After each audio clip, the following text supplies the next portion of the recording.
Þá er komið á sjómannalaunum. Ég ætla að sýna hvernig við stofnum launþega í tók sjómannalaunum. Við byrjum á því að opna launþega og veljum hérna undir aðgerðir stofna launþega. Þá opnast aðgerðaálfur þar sem við skráum grunnupplýsingar launþega og búum til launaseðil. Við veljum hérna áfram. Hérna opnast skráningagluggi launþega. Þar skráum við inn nafn, kennitölu, heimilisfang og svo framvegis og veljum að lokum áfram.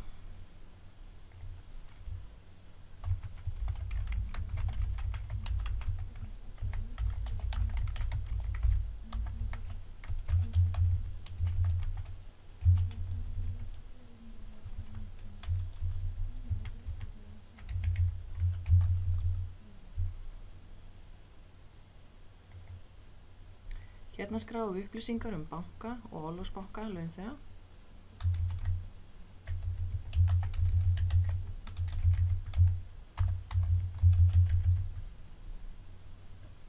Og höldum áfram hér. Fylla þarf upplýsingar skattkort launþega hér. Hérna skráum við dagsetningu skattkorts og hvenær viðkomandi hóf störf. Þessi skráning tengist starfsaldursálaginu.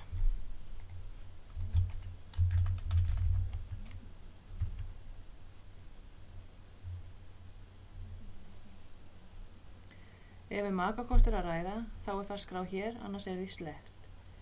Og hérna þarf síðan að skrá starfshlutfallið. Útborgunartíðnin skal velja óreglulega hjá sjómönnum. Hérna erum við komin í skráningu launaseðilsins.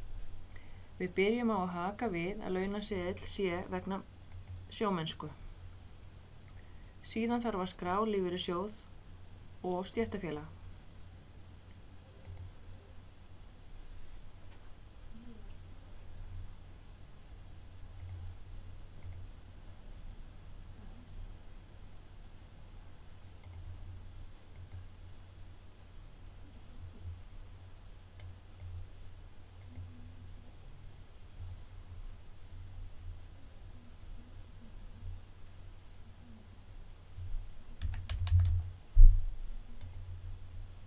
Og hérna veljum við áfram.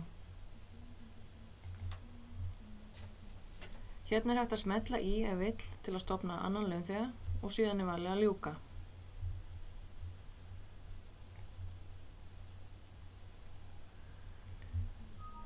Nú er launþeginn til og búið að stofna hann hér ásamt því að launaseðill á þennan launþega er tilbúinn með öllum línum tilbúin fyrir uppgjör.